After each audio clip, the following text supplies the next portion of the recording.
Hey guys, today I'm going to be doing a review of the Replica Leupold M3 Scope.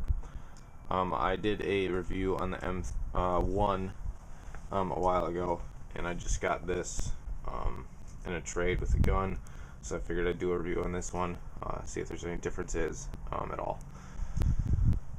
So, unlike the previous review, as far as I can remember, that was a Mark III of the M1 scope. This is a Mark IV of the M3. Pretty much the difference between the M3 and the M1, at least for airsoft terms, I'm not quite sure about real steel, is the size of the towers, or knobs, or dials, whatever you want to call them. On the M1, the knobs are much taller. So it's, for airsoft at least, it's pretty much just a preference thing of what you want. If you want the taller, bigger dials, or these just smaller, shorter ones. As for functionality, it's the same thing. It's a 3.5 to 10 zoom. This is, I'm not quite sure if it's by 40 or 50. Just kidding, it's by 40. It says right there on the lens, but it's a bigger scope. It's a lot thicker than I remember the M1 being, which I personally like. Anyway, unlike the M1, on here I have sunshade, so it makes the scope a lot longer. Sunshades, for those that don't know, pretty much do what the name says.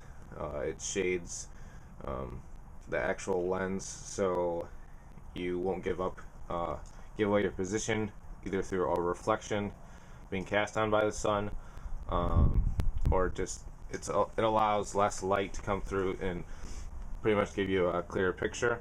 I know there's going to be questions because there were on the last one, but I just want to say I don't know if this will hold up on real steel variants.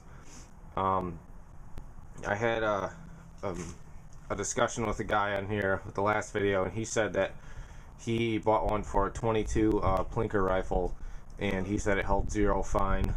But beyond that, I really can't say if it'll hold zero or hold up to abuse. As for quality, this one I want to say is much better quality than the M1. As I said, I got this in a trade, so I don't know the exact brand, but I want to say that this is GMP or King Arms. The last one I had was just like a Chinese replica. I want to say it's a GMP or King Arms just because of the numberings and letters just seem to be better done than the replica was. So anyway, I'll switch over to macro here, and I will show you all of those. Okay, so starting at the back here, you have your plus, a 0, and a minus. That is for adjusting this, which will adjust kind of the focus of the whole optic. On this back dial, you have numbering. This particular replica goes up to 11. That's for the brightness. This is an illuminated scope. This one just goes is just a red illumination. My M1 replica was red, green, and blue, I think. So you can get them in any kind of illumination that you want. Right here, you have this dial. It's on 3.5 times zoom right now, and again, that goes all the way up to 10. Up here on this middle tower,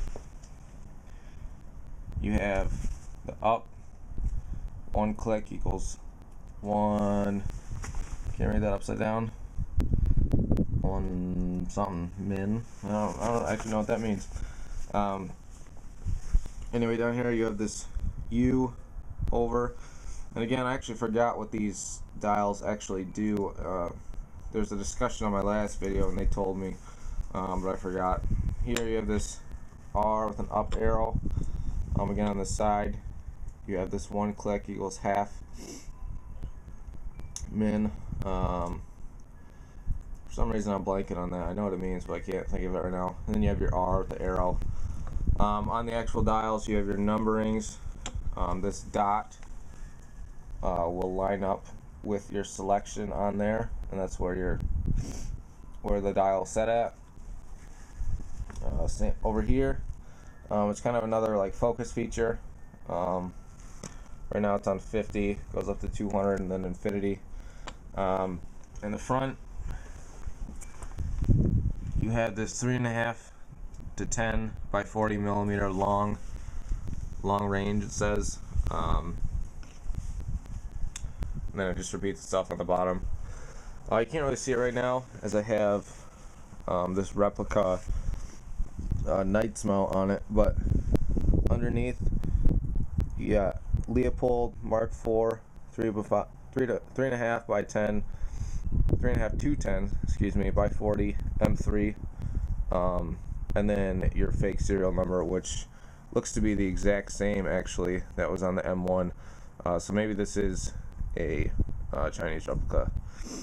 But anyway, for airsoft purposes, if you want to pick up a scope, I say go for one of these. They're slightly expensive, I guess you could say. They're around 60 to 80 bucks, I think. But I enjoy them. I think they're good quality.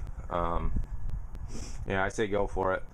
If you have any questions, comments, whatever, you want to like the video, please go ahead. Without you guys, I would not be able to do any of these videos. That's pretty much it.